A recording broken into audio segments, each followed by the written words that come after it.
What's going on, people? Gunsblazing back at it again, and today I'll be showing my go-to deck for the Synchro event, which is Windwitch Speedroid. I modified it just a bit for the event, and I'll also show a more cheap version later since this deck can get quite ultra rare heavy. This deck is very convenient. The combo is not too long or complicated, which is important for those of us who just want to get our event gems and then dip on up out of here. Don't worry, for those that don't know this one card combo yet, I will explain it in a little bit more detail later. But yeah, it's fast, it's fun, and it's actually a synchro deck. Here I had some more extenders past the one card combo so I can get a clear wing fast dragon out as well. And of course our crystal wing is destruction protected, so you might get a little giggle out of people yeeting their lightning storms and raigekis into your crystal wing. Clear wing fast dragon is also very solid for this event as it can negate any monster that was summoned from the extra deck, on top of the negate from our crystal wing. And admittedly, it's not the strongest deck in terms of how many negates it can bust out, but for a lot of opponents, this will be enough. They will scoop at the sight of you just starting a combo. So guys, grab these wins while they're hot. The earlier you are in the event, the more people that are in it just to get their gems quickly and dip out. So the more forfeits you will see. Just gonna explain this deck a little bit more, then we'll get into the deck list and the cheap deck list. Just gonna pop my Droll unlock here after the Pot of Duality. Very solid cheap hand trap option for this entire event because there's a lot of decks, including pendulum decks that have snuck their way into this event where everyone's just adding cards to their hand. You can pretty much stop them in their tracks completely. Your bread and butter combo is simply activating the Ice Bell while you have no monsters, searching out the Glass Bell, summoning it. We already had the Glass Bell in hand, so we're just gonna normal summon it and search something else. The Glass Bell usually searches out a Snow Bell. We also had an extra Snow Bell here in hand, but it won't change much. We combine our Ice and Glass Bell into Wind Pegasus at Ignister. It is turn 2, so we get the benefit of popping one back row before we turn this into Crystal Wing with one of the Snow Bells. And that's your core combo. The two leftover monsters here are just extra extenders that we happen to come across. Freeze Bell can level herself up by 1, so we can Synchro into this Chanbara, which is simply a monster that can attack twice, boosts itself up 200 each time. And don't forget that these Synchro monsters now have hidden effects. So each one of them used a Snow Bell, meaning they cannot be destroyed by your opponent's card effects, and the Chanbara used a Freeze Bell, which means it cannot be destroyed by battle.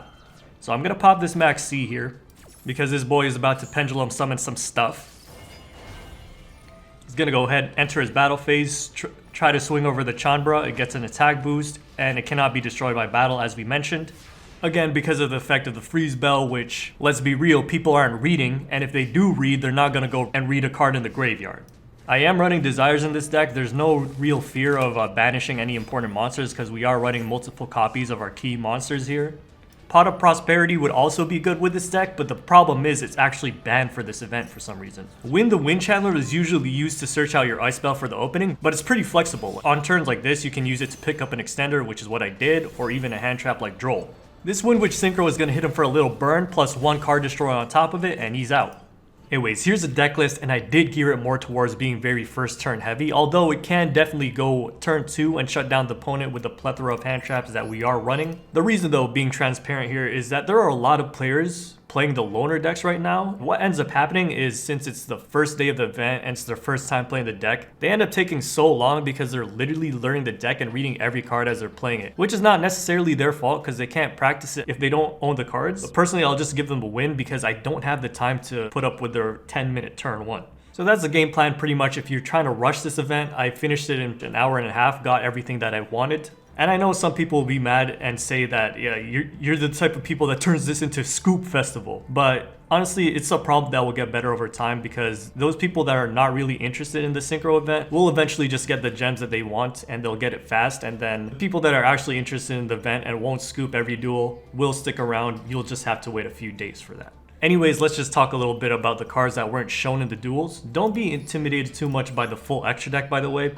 This deck can literally be run with minimum specs, 1 at Ignister, Wind Pegasus, and Crystal Wing. That's all you really need for 80% of duels, but of course it's nice to have some Speedroid Synchros in here to fill it out. The level 7 Clear Wings too, pretty good and relevant as they stop your opponent's potential Synchro monsters. Baron is here as well. It's not often summoned, but I do show how to get both Baron and Crystal Wing out in my recent Baron video if you're interested in that. And main deck Speedroids are the Red-Eyed Dice, which this turns any of your other Speedroid tuners into any level from 1 to 6, usually 6, so you can go 6+1 into a Clear Wing.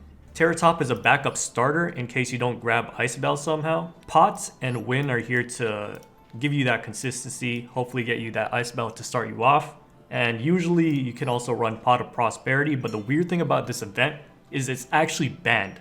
I'm also trying a couple of Fairy Tale Lunas, a nice little normal summonable since our core combo does not normal summon. You can just summon it after you get your Crystal Wing out, and it can search out a Wynn as long as you didn't use a Wynn earlier in the turn. And here's the ultra cheap version, which will be taking advantage of the SR hand traps like Droll and Lock and Cyframe Gear Gamma, maxing out on 3 copies of all the witches to get you that consistency since we don't have Wynn the Wind Channeler. Also running Chimes, just so you can use any Windwitch as a starter and just search out whatever other Windwitch you need. And we toss in a bunch of cheap interruptions like here's your dollar store Imperm. Compulsory Evac and Paleozoic are also good for interrupting Synchro combos. And the only ultra rares you need to worry about, well, Solemn Judgment and Ash, you get them from the bundle, so it's really only Ice Bell and Crystal Wing. Even Clear Wing is not core, as I mentioned. It's just nice to, it's just the second best ultra rare to have, so if you have it, stick it in, but you only need to worry about Crystal Wing and Ice Bell. And of course, if you have more hand traps that you want to put in, you can replace these plebby cards at your own discretion depending on your inventory. And I do get that some people don't even want to pick up 3 Ice Bell just to run this because you're not going to use Ice Bell in any other deck. But that's usually how Synchro decks are. There are not a lot of cheap Synchro decks and they are usually very archetype heavy. So my next suggestion for you, if you don't want to F with buying any Synchro archetypes or any Ice Bells, is to just settle for the loner decks. And the good thing about the loner decks in this festival is they're actually not too horrible, even packing a few ultra rare staples like Duster, Called by the Grave, E-Veilers, even got the 3 tunings in this deck. So overall they're okay, they're very bricky. Like the spell and starter ratios are really wild here, but the junk decks you do have the 3 tuning, as I mentioned, the 3 junk converter on top of 3 junk synchrons and Rhoda. Usually you just get your junk synchron out plus level 2 into junk speeder and you can figure it out from there. I'm not going to do a full combo tutorial on any of these decks. I'm just saying if I were you, I'd probably go with Miracles of Convergence or Shining Crystal Wings. This is actually quite similar to the deck that I'm using with the Windwitches. And I actually haven't, this is the one that I've seen the least of, the Fleur deck. So I can't really tell you much about this one. But again, they're your best bet if you want something that's low effort, no money or gems spent. You just want to get the gems from this event. Anyways, that's gonna be it from me. My Synchro Festival so far has just been a bunch of coin flip, win trading, and the best quality of duels I got, I already showed it at the start. How is yours going though? Maybe your experience has been a little different. What decks are you guys running? Maybe I'll revisit this event again in a few days with the intention of actually building an otherwise uncommonly used Synchro archetype. Anyways, what do you feel about these festival events as a whole? It feels like something unexpected or unintended always happens, and for the most part, Konami's receptive and keen about that, as they have stopped the last couple events from becoming an Eldritch festival, and they even banned the self-FTK cards when that became popular. But unfortunately, it does take a little more than these band-aid fixes to keep players actually engaged in an event, which I'll have to admit, it's not the easiest thing to find solutions for.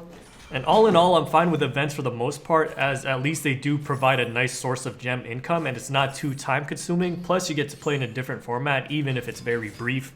My main interest in this game is always just going to be the main format anyways, it is what it is.